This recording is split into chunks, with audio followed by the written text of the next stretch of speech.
60টা সমষ্টিত মই উদ্যমিতা অভিযানৰ পুঁজি বিতৰণ কৰিলোঁ। মোৰ ভাগত 94 সমষ্টি আছে, গতিকে আৰু 34 সমষ্টিত মই 5 ফেব্ৰুৱাৰীৰ আগতে মোৰ দায়িত্বখিনি পালন কৰিম। বাকীখিনি BTCৰ প্ৰধান বা আমাৰ মন্ত্ৰীসকলে বিতৰণ কৰিব।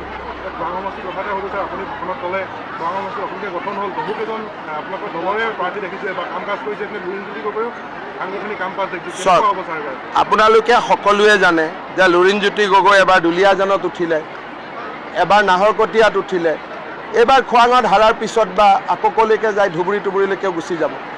গতিকে লুৰিণজ্যোতি গগৈ কোনো এটা জেগাত ফিক্স হৈ থাকিব নোৱাৰে। আৰু আজিকালি তেওঁৰ কথা বাৰ্তাবিলাক খালি মিয়াৰ কাৰণেই কয়, অসমীয়াৰ কাৰণেতো কথাও নকয়। গতিকে লুৰিণজ্যোতি গগৈ আমাৰ প্ৰত্যাহ্বান নহয়। খোৱাঙত আমাৰ কেণ্ডিডেট আছে 4-5 গৰাকী, কিন্তু চবৰ লগতে আমাৰ ভাল আলোচনা কৰি 1 মিনিটতে হৈ যাব। আজিয়েতো 2 গৰাকী ষ্টেজত মই নমাই দিলোঁ। আজিয়েতো মই 2 গৰাকীক ষ্টেজতে নামাই দিলোঁ। আজিয়ে মই কমাই দিলোঁ, সেইটো চিন্তা নাই। বিজেপিৰ সকলো সদস্যৰ ওপৰত মোৰ মৰমৰ অধিকাৰ আছে, সেইটো কোনো ইছ্যুৱে নহয়।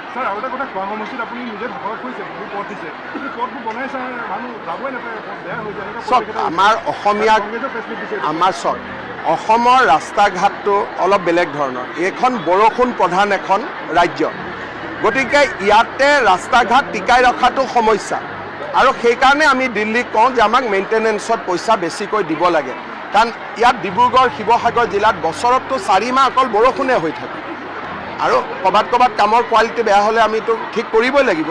কিন্তু গুৱাহাটীতো আমি ৰাস্তা বনাওঁ, পিছৰ বছৰ আকৌ বেয়া হয়, আকৌ বনাই, এখন যুঁজি থাকিবই লাগে। কাৰণ আমাৰ ইয়াৰ জলবায়ুটো অলপমান পৃথক। দেখা গৈছে উজনি অসমত যে ঠিকাদাৰ আৰু অভিযন্তাসমূহৰ সামাহি দেখা গৈছে। কেতিয়াবা ঠিকাদাৰসকলে পইচা নাপালে অলপ শ্ল' হৈ যায়, বিল পালে আকৌ ফাষ্ট হৈ যায়। নাকি লগাব নালাগে, এইবোৰ অসমীয়া ল'ৰা মিলিজুলি কাম কৰি থাকিব। নাকি টাকি এইবিলাক শব্দ প্ৰতিদিন শব্দ, এইবিলাকত মই নাই। এই শব্দ তব্দৰ পৰা মই দূৰত থাকোঁ। চবকে মৰম কৰিলোঁ, বুজালোঁ, হৈ গ'ল। নাকি মানে কি, এইটোতো কোনো অসমীয়া ভাষাত এনেকুৱা শব্দই নাই।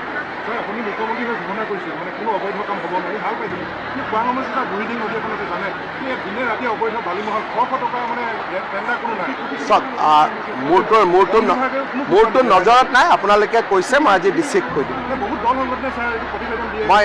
মই ডিচিক চাব কৈ দিম। মই ডিচিক চাব কৈ দিম।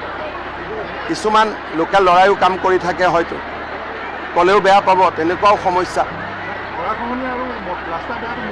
কৈ থাকিম। কিন্তু এতিয়াতো মই ওপৰৰ পৰাও চাই আছিলোঁ, বহুত ধুনীয়া হৈ গ'ল।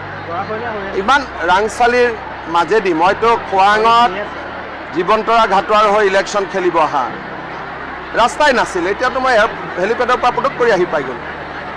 হোৱাখিনি ক'লে নোহোৱাখিনি কৰিব, মানুহে প্ৰেৰণা পাব। মই এইটোৱে বিচাৰোঁ যে হোৱাখিনি কৈ থাকিলে নোহোৱাখিনি মানুহে নিজে আগ্ৰহেদি কৰি দিব।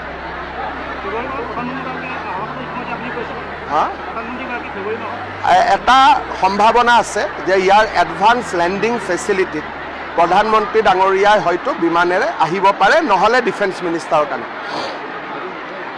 হ'ব, ধন্যবাদ। আমি চেষ্টা কৰিম যাতে সন্দেহযুক্ত মিয়া মুছলমানৰ ভোট আমি কাটিব পাৰোঁ। আমি আমাৰ গোটেই BLA সকলক নিৰ্দেশ দিছোঁ, যদি সন্দেহযুক্ত মানুহৰ নাম দেখে আপোনালোকে কমপ্লেইন দিব। কংগ্ৰেছ দলৰো স্বাধীনতা আছে, কংগ্ৰেছ দলেও কমপ্লেইন দিব পাৰে। আৰু কাবাৰ নাম যদি উঠা নাই, কংগ্ৰেছ দলে নাম উঠাবৰ কাৰণেও আবেদন কৰিব পাৰে। বিজেপিৰ যি স্বাধীনতা আছে, একে স্বাধীনতা কংগ্ৰেছৰো আছে, ৰাইজৰ দলৰো আছে, আৰু CPM CPIৰো আছে। গতিকে সংবাদ মাধ্যমৰ জৰিয়তে কথাটো নকৰি 6 নম্বৰ, 7 নম্বৰ, 8 নম্বৰ প্ৰপত্ৰ ব্যৱহাৰ কৰিব। শপত লোৱাৰ কি দৰকাৰ আছে? মই দেখোন নিজে কৈ আছোঁ যে মই গোটেই অসমৰ বিধায়ক, BLA 1, BLA 2 সকলোকে নিৰ্দেশ দিছোঁ যে যিমান পাৰে সন্দেহযুক্ত মানুহ যদি কোনোবা আছে অভিযোগ দিয়ক। ইয়াত শপত খাব কি আছে? এইটোতো আমাৰ সংবিধান প্ৰদত্ত এটা অধিকাৰ, আৰু এই অধিকাৰটো অকল বিজেপি নাই, কংগ্ৰেছৰো আছে। গতিকে অখিল গগৈ, গৌৰৱ গগৈয়ে প্ৰেছ কনফাৰেন্স কৰাতকৈ যেনেকৈ বিজেপিৰ সদস্যসকলে গ্ৰাউণ্ডত কাম কৰি আছে, তেনেকৈ তেওঁলোকেও গ্ৰাউণ্ডত কাম কৰক, আমিতো বাধা দিয়া নাই।